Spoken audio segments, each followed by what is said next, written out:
महादेव दोस्तों, आज की इस वीडियो में हम पंडित प्रदीप मिश्रा जी के द्वारा बताए गए इस उपाय के बारे में जानेंगे, उनकी ही अपनी आवाज में। जो महापुराण की कथा चल रही है जिसमें मधुता का भाव कहा गया, कभी कभी निवेदन करूंगा, एक थोड़ा सा भाव व्यक्त करूंगा। मान लो घर में अशांति ज्यादा हो, रोग बीमारी ज्यादा घेर रही हो, माँ आद्यशक्ति जगदम्बा के दरवाजे के द्वारपाल भी हैं, राधा रानी के दरवाजे के भी द्वारपाल हैं, भगवान कृष्ण के दरवाजे के भी द्वारपाल हैं। तो द्वारपाल का मतलब ये नहीं होता कि तुमने किसी को पैसा देकर दरवाजे पे खड़ा कर दिया हो कि यहाँ खड़े रहना, दोनों 5,000 रुपए महीना तुमको देंगे, 5 इधर वाले को 5,000 इसको देंगे, और ऐसा तलवार लेकर डंडा लेकर खड़े रहना हो, बंदूक लेकर। तो इसका मतलब केवल ये नहीं होता कि तुमने द्वारपाल खड़ा कर दिया तो द्वारपाल का मतलब अच्छे से समझना कि द्वारपाल किसको कहा गया। द्वारपाल तुम किसी को पैसा देकर खड़ा करो वो द्वारपाल नहीं है, किसी को धन देकर खड़ा करो वो द्वारपाल नहीं है। द्वारपाल का मतलब ये होता है कि जिस दरवाजे से आप प्रवेश कर रहे हैं उस दरवाजे पर जो 2 फाटक होते हैं, उस दरवाजे पर जो 2 चौखटें होती हैं, उस चौखट के भाग को ही द्वारपाल कह दिया गया। और वहां पर ऐसा कोई संसार का मानव नहीं है जिस संसार के मानव के दरवाजे पर कोई ना कोई द्वारपाल ना हो। प्रत्येक मनुष्य के घर पर अगर चौखट लगी है तो चौखट पर द्वारपाल हैं। ये जो पत्थर की जो चौखट होती है ना, ध्यान दीजिएगा, बहुत थोड़ा सा लगेगा लोगों को कि महाराज जी आप बोल रहे हैं, पर वास्तुशास्त्र के अनुसार अगर आप अच्छे से वास्तुशास्त्र को पढ़ेंगे, निकालेंगे, उसका स्मरण करेंगे तो आपको ज्ञात होगा कि लकड़ी की जो चौखट होती है उसमें द्वारपाल का महत्व होता है। पत्थर की पेलरिंग कराकर जो चौखट तैयार करी जाती है उसमें द्वारपाल का भाव समाप्त हो जाता है। इसका थोड़ा सा ध्यान रखना चाहिए कि आपका मुख्य दरवाजा, आपका मेन दरवाजा, आपका जो द्वार है उस द्वार पर आप कुछ भी कर इसलिए आज के जमाने में कह दिया जाता है कि आप एक काम करो कि अगर मान लो आपने लकड़ी का चौखट नहीं लगाया है, लकड़ी की चौखट नहीं तैयार करी है, तो कह देते हैं कि इसमें यहाँ पर बंदरवाल बांध दी जाए, तख्ते बांध दिए जाए। बंदरवाल बांधने का महत्व ही यही है कि आप उस लकड़ी की चौखट को जब लगा देते हैं तो उस पर द्वारपाल आकर विराजमान हो जाते हैं। अब कौन द्वारपाल, कौन द्वारपाल विराजमान? तो कहा ये द्वारपाल दिखते नहीं है, ये दरवाजे के द्वारपाल दिखेंगे नहीं। हिंदू धर्म में पहले नियम था, हमने तो महाराष्ट्र में आज भी देखा है, गुजरात में भी देखा है। पहले हिंदू धर्म में नियम था, थोड़ा थोड़ा हमारे मध्य प्रदेश में भी हमको देखने को मिलता है, छत्तीसगढ़ में भी मिलता है, आधिकाधिक उत्तराखंड में भी प्राप्त होता है, साउथ में भी देखने को मिलता है, कहीं कहीं पर थोड़ा थोड़ा देखने को मिलता है कि प्रतिदिन घर की माताएं घर के दरवाजे के बाहर जाकर पानी को छींटती हैं और थोड़े से आटे को लेकर, रंगोली को लेकर दरवाजे के सामने बना देती हैं। किसके लिए बना रही हैं वो दरवाजे पर रंगोली, वो दरवाजे पर सुंदरता किसके लिए कर रही है, वो किसके लिए इंतजार कर रही है, किसकी बात जो रही है, किसके लिए प्रतीक्षा कर रही है? कोई दूसरा नहीं, अतिथि देवो भव। अर्थात दरवाजे पर जो चौखट बनी हुई है, दरवाजे पर जो द्वारपाल विराजमान है, वो द्वारपाल कौन है? तो कहा वो दिखते नहीं है, वो नजर नहीं आता। शिव महापुराण की कथा चल रही है जिसमें मधुता का भाव कहा गया, कभी कभी निवेदन करूंगा, एक थोड़ा सा भाव व्यक्त करूंगा। मान लो घर में अशांति ज्यादा हो, रोग बीमारी ज्यादा घेर रही हो, तो शंकर पर थोड़ा सा शहद चढ़ाकर आप जब पूजन करते हो, जल चढ़ाते हो, अनुष्ठान करते हो, अभिषेक करते हो, जब शिव जी का पूजन करें, जब शहद चढ़ाएं तो उसमें से जरा सा शहद एक चम्मच में रख लें। वो चौखट पर लगा देने पर बीमारी, रोग, अशांति सब समाप्त हो जाता है, घर में सुख बढ़ना प्रारंभ हो जाता है। मधुता में सुख भी,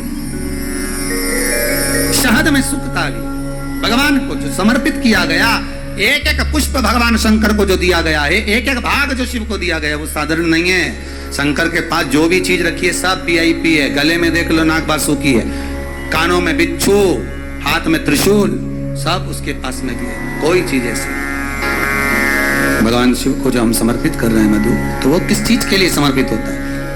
4 चीजें हैं भगवान शंकर को मधु क्यों चढ़ाया जाता है। पहला, रोग के निवारण के लिए। दूसरा,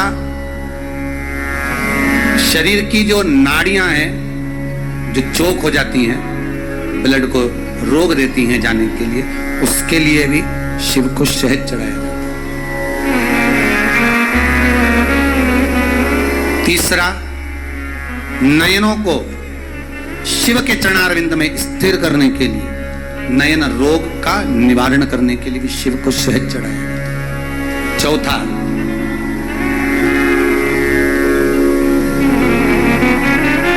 भगवान शंकर छोटे छोटे जीव जो शिव से दूर नहीं है, कंकर से जो चिपके हुए हैं, जो कहीं जा नहीं सकते, उनको कोई पूछता नहीं, सब उनके विपरीत हैं। शिव उनको अपने करीब में लाकर पूरी सृष्टि का संचार करने के लिए, अपने नजदीक लाने के लिए, शंकर उस सृष्टि खंड को अपने आनंद सुख में लेने के लिए उस शहद का पूर्ण अभिषेक, शहद मधु इसलिए चढ़ाया संपूर्ण विश्व कल्याण के लिए। अकाल मृत्यु वो मरे जो काम करे चंडाल का, काल उसका क्या बिगाड़े जो भक्त हो महाकाल। शिव की उपासना। अरे भाई, यहां तक संवाद है, यहां तक वर्णन किया जाता है कि बच्चा जन्म लेता है, जन्म लेने के बाद वो लिंगायत संप्रदाय पहले भी कहा, आज फिर कहते हैं, अपन अपने गले में रुद्राक्ष की माला पहनते हैं, तुलसी की माला पहनते हैं, पर जो शिवलिंग की लिंगायत जो संप्रदाय है, जो केवल शिवलिंग की आराधना करती है, इसके सिवाय किसी की आराधना, लिंगायत संप्रदाय के अंतर्गत वो लोग रुद्राक्ष और ये सब चीज अलग बात, वो एक डिब्बी के अंदर, चांदी की डिब्बी में शिवलिंग रखते हैं, शिवलिंग को पैक कर कर अपने गले में धारण करते हैं। लिंगायत संप्रदाय में, बड़ी भारी संप्रदाय में, लिंगायत संप्रदाय के किसी संप्रदाय जिसके अंतर्गत जन्म लिया बच्चा यदि गुरु मंत्र नहीं लेता तो मां उस बच्चे को दूध तक नहीं पिलाती जब तक गुरु मंत्र नहीं। शंकर के उपासक ऐसे भी, फिर गुरु जी को बुलाया जाता है, उसके कानों में शिव मंत्र दिया जाता है, शंकर का मंत्र देकर फिर उसको मां दूध पिलाती कि ये शिव का हो गया, अब मेरा नहीं शंकर का। अब रोग होगा तो शिव देखेगा, बीमार होगा शंकर देखेगा, कुछ भी तकलीफ होगी शिव जाने, हमने इसको शंकर को दे दिया, मंत्र हो गया। मतलब स्कूल में एडमिशन हो गया, स्कूल में एडमिशन हो गया, मंत्र।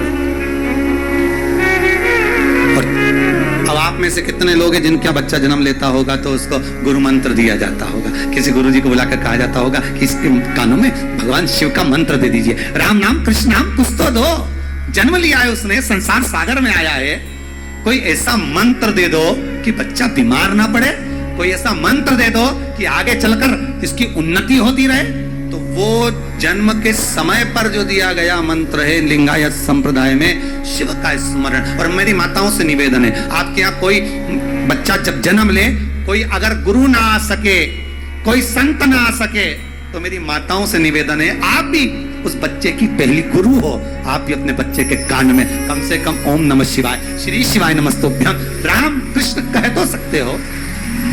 और भगवान शिव का शिवलिंग है, ऊपर जो पानी लेकर बैठा है, साथ में जो जल गिर रहा है, बेलपत्री गिर रही है, उससे शिव का अभिषेक हो रहा है, दान नहीं है उसको। अच्छा, जल तो चढ़ गया, जल समर्पित भी हो गया, बेलपत्री का वृक्ष था, बेलपत्री नीचे गिर रही थी, वो भी शिव को मिल गई, वो भी भगवान शंकर को प्राप्त हो गई। पर एक भाव उसी बेलपत्र के वृक्ष पर, आप कभी अगर बेलपत्री को पाते हैं, बेलपत्री को अगर आपने खाया है, आपने स्मरण किया होगा, तो बेलपत्री को जब आप खाते हैं रोग मुक्ति के लिए, तो उसको जब छोटी सी बेलपत्र को चबा चबा कर खाते हैं तो शुरू में तौरी लगती है, उसके बाद थोड़ा सा मिठासपन लगता है, फिर जीवान पर छारपन लगता है थोड़ा। बेलपत्र का जब वृक्ष है, उसकी जो पत्ती गिर रही है, उस पत्ती के साथ में कुछ रस तत्व भी शिव को समर्पित हो रहा है, वही रस तत्व, उसी को बेलपत्री की पत्ती के ही रस तत्व को मधु कहा गया। वो रस तत्व जो भगवान शंकर को समर्पित हो, भगवान शिव जिसको ग्रहण कर रहे, धारण कर रहे। मधु की महत्वता को बहुत ध्यान दीजिएगा। किस किस चीज के लिए मधु चढ़ता है शिव जी पर? शंकर को अगर अपन शहद चढ़ाते हैं तो किस चीज के लिए चढ़ता है, किस कार्य के लिए चढ़ता है?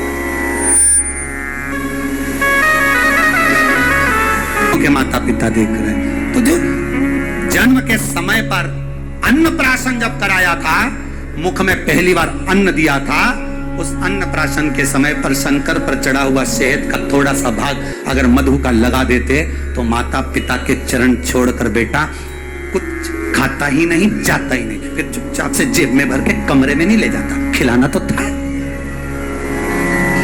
वो तो खिलाए।